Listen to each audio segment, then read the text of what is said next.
28 नवंबर 2019 राजभवन में उद्धव ठाकरे बतौर महाराष्ट्र मुख्यमंत्री पद की शपथ ले रहे थे। इसी के साथ ठाकरे परिवार पूरी तरीके से राजनीति में एंट्री भी कर चुका था और इसी के साथ उद्धव ठाकरे के राजनीतिक अंत की कहानी की भी शुरुआत हो गई थी। इस अंत के कारण कई थे।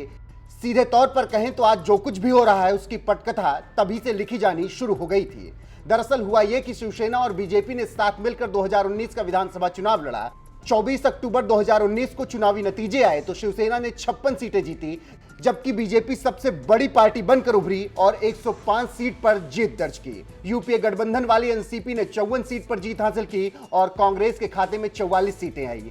एआईएमआईएम को 2 और मनसे को 1 सीट मिली। मतलब साफ था कि बीजेपी शिवसेना गठबंधन की सरकार बनेगी, लेकिन यहीं पर खेल हो गया। खेल करने वाली पार्टी रही शिवसेना। शिवसेना ने ठान लिया कि मुख्यमंत्री उनका ही बनेगा, चाहे जो हो जाए।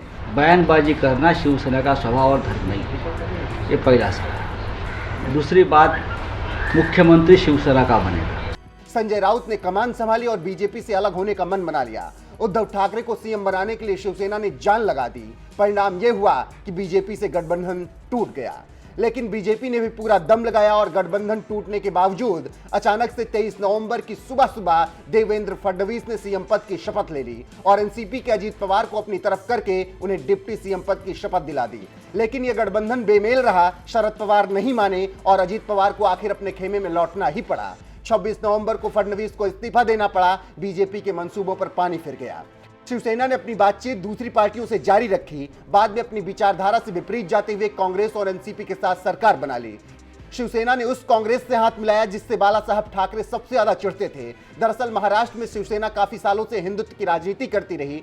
बाला साहेब ठाकरे खुद कभी प्रत्यक्ष तौर पर सत्ता की कुर्सी पर तो नहीं बैठे, लेकिन जनता ने उन्हें हमेशा किंग मेकर की भूमिका में देखा। महाराष्ट्र की राजनीति में बाला साहेब ठाकरे काफी आक्रामक होकर किंग मेकर की भूमिका निभाते हुए लीड करते रहे। कांग्रेस को लेकर उनका रवैया हमेशा सख्त रहा और 1-2 मौके को छोड़कर उनके विचार कभी भी कांग्रेस से नहीं मिले। बाला साहेब ने साल 2010 में एक लेख लिखा था जिसमें उन्होंने कहा था, जब कभी भी देश पर आतंकियों ने हमला किया है तो शिवसेना का स्पष्ट संदेश रहा है कि सिर्फ हिंदुत्व ही इसके खिलाफ लोगों को एकजुट कर सकता है, लेकिन कांग्रेस को हिंदुत्व के नाम से एलर्जी है। इसके अलावा बाला साहब ठाकरे अपने कार्टून के जरिए इंदिरा गांधी पर खूब निशाना साधते रहे थे। वहीं साल 2004 में एक इंटरव्यू के दौरान उन्होंने कहा था, मैं शिवसेना को कांग्रेस नहीं बनने दूंगा और अगर मुझे मालूम होगा कि ऐसा हो रहा है तो मैं अपनी दुकान बंद कर दूंगा। शिवसेना चुनाव नहीं लड़ेगी। हिंदुत्व के लिए शिवसेना को मान सम्मान मिल रहा है।